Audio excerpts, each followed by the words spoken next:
In episode 9 of the podcast, we explain the difference between a branding advertising campaign and a call to action advertising campaign.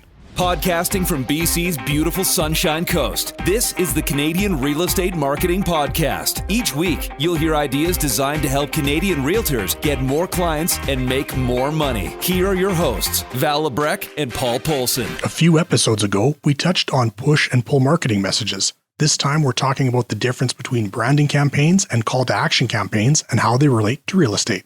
Okay, let's start with branding campaign. The goal of a branding campaign is to build long-term awareness, also called top-of-mind awareness. It might have a call to action, but doesn't need to.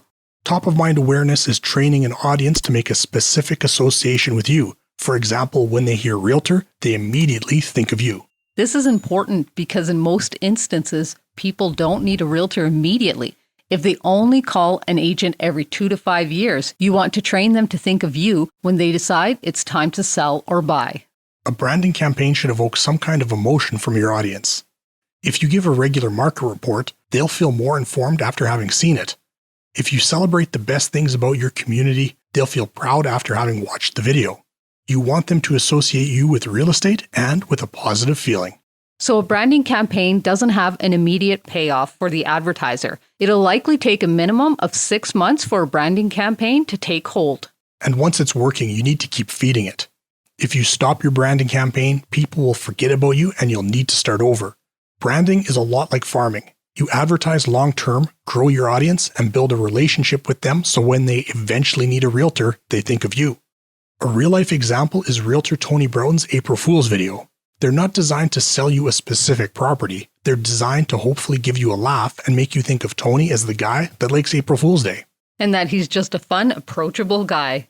Okay, let's move on to a call to action campaign.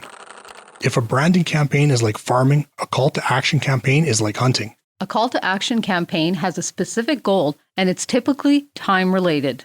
Examples would be come to my open house this Saturday or sign up for my free seminar for first-time buyers. These are definitely time specific. That open house is going to happen on Saturday and then it's done. Call to action ads can be tougher in real estate because it's hard to create a genuine sense of urgency in the audience. We know Black Friday only comes once a year, so if you want a good deal on a TV, you need to go out shopping on that day. That same audience perceives real estate as something continually ongoing, and there's no real fear of missing out.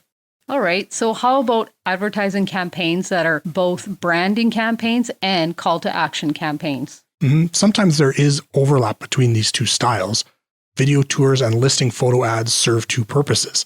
They instruct buyers to purchase a specific property, and they also brand you as a real estate professional that understands marketing and sales. If an audience member is wanting to buy and they see this ad, then it's a call to action ad. But if that audience member isn't ready to buy or sell a home, you're branding yourself as an expert so they think of you in the future. Should branding have a call to action?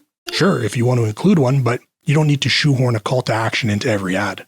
A call to action can be something benign like follow me on Facebook or call me for more information about our current market. The call to action in a branding campaign isn't necessary to the success of the campaign, but it's an added bonus. In summarizing, a strong ongoing branding campaign is the gold standard of marketing your business. However, depending on your market and the medium you choose to advertise on, it can be a big initial investment with no immediate reward. 6 months to a year is when you'll start to reap the rewards of your branding campaign.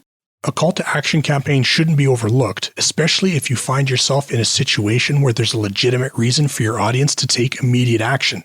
If you're able to instill a genuine sense of urgency in your audience, call to action campaigns can work great to bridge the gap between launching your branding campaign and having it start to work. That wraps up this edition of the Canadian Real Estate Marketing Podcast. Thanks for listening, and if you're not already, please become a subscriber. It's free and it's a huge help in making the podcast grow. We hope this episode was beneficial to you and that we inspired you to take action in your own business. We're Paul Polson and Val Lebrecq, and this has been the Canadian Real Estate Marketing Podcast. Thanks for listening, and we hope you'll become a regular listener.